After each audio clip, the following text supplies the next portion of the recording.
En nuestra recorrida por la experimental de el INTA Cerro Azul, vamos a hablar con la ingeniera agrónoma Sandra Molina, la cual es especialista en el cultivo de yerba mate, un cultivo que, como ustedes saben, es el cultivo madre de la provincia, de la región, del NEA también de Corrientes, porque ha permitido el desarrollo económico-social de toda esta parte del país.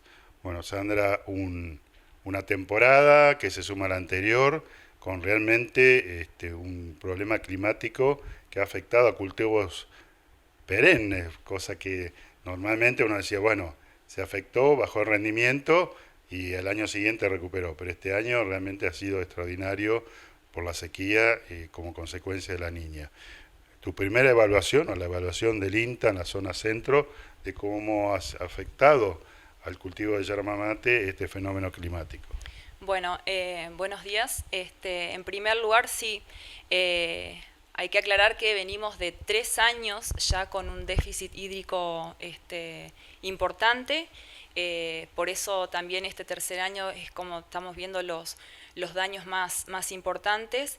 Se han presentado varios factores, digamos. No es solamente el tema del déficit hídrico, sino también eso en conjunto con temperaturas altas y además con baja humedad ambiente. Entonces eso hace, arrastrando ya la del déficit hídrico de años anteriores, que el problema se haya agudizado en este último año.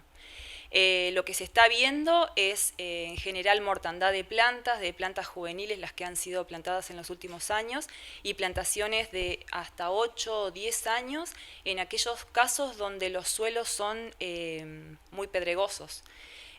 Por ahí los suelos donde están la hierba, cuando están en suelos rojos profundos, es como que está todavía en pie, bien, no crecen, no brota, pero están manteniendo sus hojas y bueno, las plantaciones adultas son, digamos, las que están en esa situación, ya que su sistema radicular también es un poco más desarrollado, más profundo, y tienen la posibilidad de poder, este, digamos, obtener agua en mayor volumen, digamos, dentro de su perfil. Una de las características de la yerba mate que es que se cosecha, bueno, ramas juveniles y hojas. Eh, ¿No habrá sido oportuno quizás al saber este tipo de evento climático que se venía, haber planificado un tipo de cosecha para evitar justamente que estas plantas tuvieran, no sé, tantos daños? O sea, lograr una cosecha anticipada, quizás o hacerla menos severa o más severa.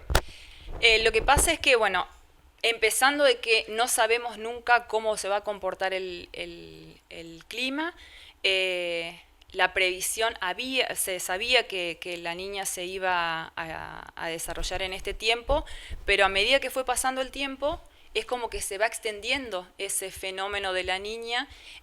Primero iba a ser hasta fines del año pasado, después que eso se iba a extender hasta otoño, y ahora hay una previsión de que eso va a continuar hasta junio, julio.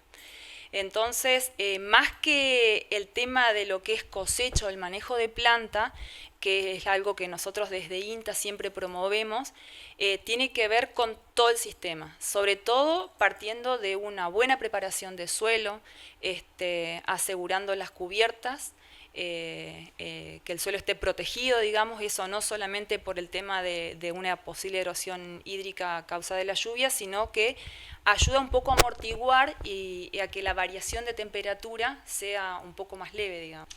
Una de las prácticas que hemos cubierto varias veces con el ingeniero Néstor Munareto es la curva de niveles, insiste, con lo cual en estas situaciones muchas veces la gente puede reflexionar y tenía razón. No le hice caso, tenía razón. ¿Cuál es el efecto que tiene hacer un cultivo en curva de nivel con respecto a la retención de agua y los beneficios que puede tener una planta de yerba mate? Y bueno, justamente esas curvas, digamos, de nivel que se hacen son justamente como para impedir el escurrimiento superficial. Entonces eso hace que la mayor parte del agua de lluvia que cae se infiltre al suelo y permanezca en el perfil disponible para estas situaciones. Entonces eso es fundamental. Además, obviamente, como mencionaba antes, de las cubiertas verdes. Bueno, el tema cubiertas verdes, y vos decías bien, hay gente que es la segundo o tercer año que está implantando yerba mate y ha perdido el 80, el 90% de sus plantines, pero como práctica normal, por lo menos en la zona centro, es la planta de yerba mate, la tablita y el suelo rojo. Evidentemente esos suelos en este verano habrán llegado a más de 60 grados seguramente. Sí. ¿Cuáles son, a tu criterio o al criterio de los estudios de ustedes, las mejores coberturas para evitar no solo la erosión hídrica, como decís vos, sino en años de sequía que el suelo realmente queme la planta, no por sequía, sino por la temperatura que tiene? Y bueno, cualquier cubierta es buena, digamos, en estas situaciones. Incluso hablamos de lo que es la cobertura natural, es mucho mejor que tener el suelo descubierto. Entonces, en estas situaciones, por ahí una cubierta natural donde tampoco tiene tanta competencia con la yerba mate, digamos, si nosotros podemos mantener esa cubierta con algún desmalezado mecánico, sería lo más conveniente, ¿no? Bueno, y una reflexión final para el productor. No sabemos cómo todavía viene el año que viene, pero que seguramente más de uno va a querer volver a implantar sus yerbales. Si perdió un 30 o un 40%, va a volver a insistir. ¿Qué recomendaciones técnicas le daría para evitar, si se repite un evento similar, esperemos que no, o menor que este, para que logre el éxito para, sobre todo, su economía familiar y personal? Bueno, básicamente son todas las recomendaciones que venimos haciendo desde INTA en cuanto a lo que es manejo de suelo, la sistematización, la cubierta verde, el manejo de planta. Pero en esta situación puntual que nos encontramos hoy, para aquellos que realizaron plantaciones en estos últimos años, si tiene la posibilidad de regar, porque también es otro de los temas, es tener disponibilidad de agua, en esas plantas jóvenes, si tiene la posibilidad de regar, se dice que, o sea, sería lo recomendable alrededor de 3 o 4 litros de agua por planta, 2 a 3 veces por semana, eso sería lo ideal. Y si no, asegurar la protección del plantín. Nosotros hemos visto que muchas veces se muere la parte aérea de la planta, pero la zona del cuello y hacia la raíz permanece viva.